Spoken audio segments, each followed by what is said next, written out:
Hello, how's everyone doing today? I'm Dylan, I'm John. and I'm not sure. John's got a fancy mug over here, so Oh, this we is don't know if it's new or not, but it's not new. I'll just give a shout out to keep the mugs coming. I know it's the summer months, but your organization has a mug or something you want to send our way, please send it to Humareso, and who knows, it'll make an appearance in a future Facebook Live. that's right. All right, so we want to thank you guys again for joining us. This week we actually have a new topic. John chose the name of it. It is the magic of networking. Yeah. So Super creative, everybody. very exciting. So Yeah. we're going to get started going to the first question. All right. So first question, what are some good networking strategies? Well, do it. There's a strategy. Okay. I guess one of the things that I guess it depends, right?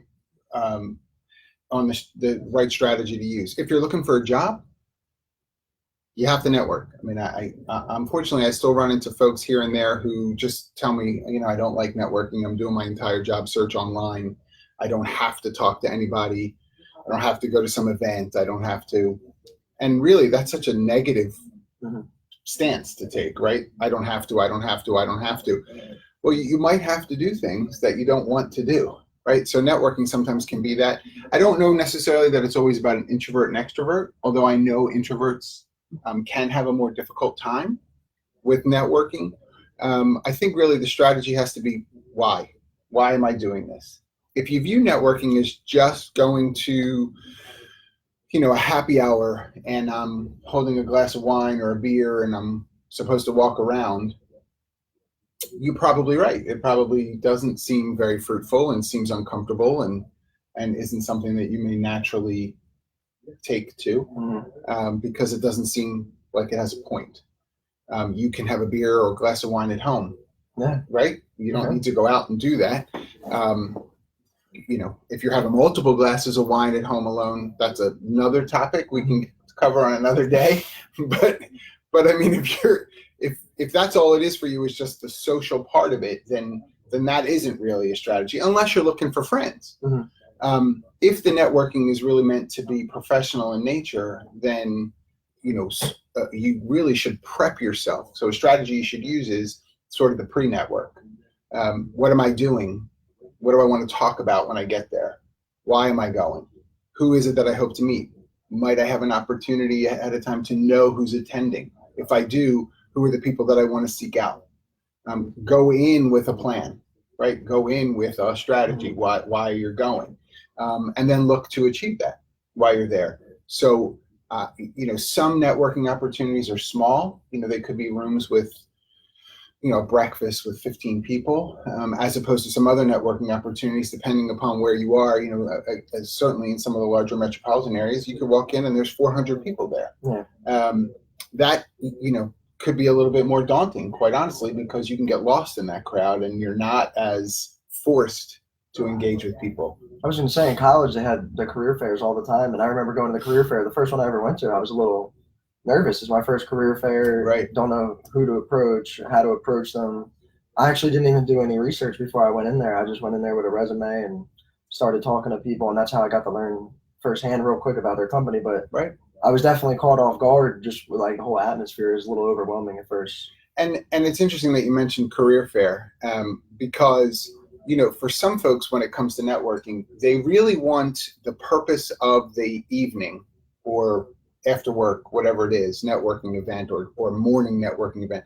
They want there to be a strict definition. So with what you brought up, a career fair is about, I come, I have my resumes, I'm going to stop table to table. Hi, how are you? My name is John. I'm a junior and I'm getting my degree in business management. We learn that stuff when we're in college, maybe if you have a decent college with a good career counseling department.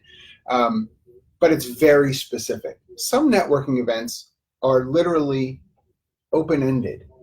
You don't walk in and say, okay, I've got to hand out 4 resumes and I'm going table to table. You walk in and it's just an open room with a bunch of people, or it's a breakfast table and everybody's sitting around and there's 15 of them. There's, you may have to go around and share who you are, what you do. Okay. Have that 30-second elevator pitch ready to go, right? Go in, it's part of your plan. Go in with what you want to say and make sure you highlight. But apart from that, after those 30 seconds are over, what are you going to talk about? right? What are you going to say to the person to the right and to the left? Think about that ahead of time, as opposed to a career fair where you just, okay, I finished at this table, I'm walking to the next. Yeah, that was a good point because there are definitely different settings for networking. And we did not meet at a career fair, right? Yeah, no. So they don't know what's where. Yeah. All right, going into question number 2. How does someone get good at networking? Practice. I mean, it sounds so elementary, but really practice. I mean, you were kind of saying it with the pre-networking. Go Yep. over, the company, what you're going to talk about, how you're going to approach them. A mirror is one of your best friends for this. If you're not naturally comfortable with something like this kind of environment, stand in front of a mirror with those points that you think you want to make and practice them. Mm-hmm. Say it out loud. How does it sound to you? Record yourself. Use the voice memo. Does it sound the way that I mean it to sound? For those of you that are networking because you're looking for your next opportunity, do you sound desperate? Are you overly eager? And if you're listening to this, I will tell you, some of you are over eager. I'm sorry if I'm the first one to tell you this, but you're going to have to bring it down a notch. So practicing that is, as an owner of a business, I can tell you that I've been approached numerous times at network. Oh, you run a Humareso. That's awesome. You guys hiring? I would love to work for your organization. You're awesome. I would just love to work for you. What thank you, but hang on. I'm just meeting you. It could be weird, right? Mm-hmm. So just kind of, what do you want to say? If I'm somebody in that room that you knew ahead of time you wanted to meet, what is it that you want to say to me? How is it that you should approach me? And I've had some people do some fantastic things just to sort of be chill, but get their point across. Mm-hmm. If you don't know the person that you're going to, it's probably safer to be a little cautious than over the top in the network. Yeah, that could be off-putting. So practice that, and that's really the easiest way to get better at it. And then I would also say there's some great videos between Instagram, Facebook, LinkedIn that some great networkers put out there. And so you just search for that, and you'll see some great videos. Look for the people though who have sustainability in networking, meaning don't just look at the flash in the pan folks. Look for somebody who has been putting content out, let's say for a few years around networking. At least there could be some content that's going to be pertain to what you want to learn, and that they've got some skin in the game. It's not just today I feel like I'm going to put an article out about networking. It's the only thing I've ever done. I don't know that I would take all the advice from that. Would getting better, would this also help with getting better, maybe trying to understand what certain people's responses would be to what you're going to say to them? Just to have an understanding of how to react to after they respond to you? Sure. I mean, again, I think that is a good point. It's not an interview. And so sometimes with networking, people have to remember that this is networking and not an interview.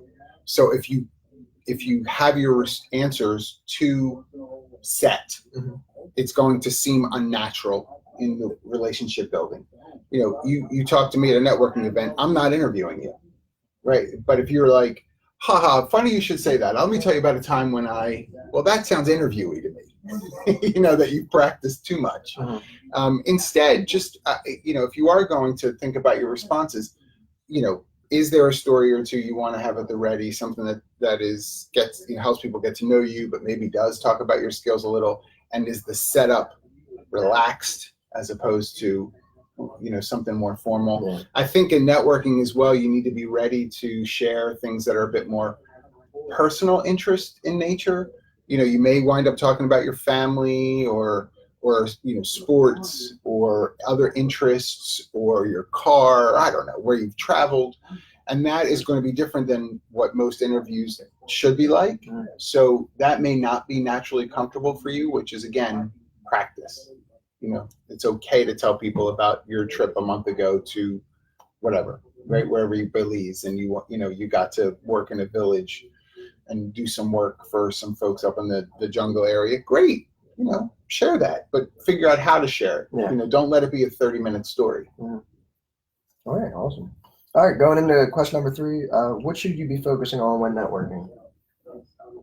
I think there should be an end goal, right? So as I said early on, like the overarching reason you're going.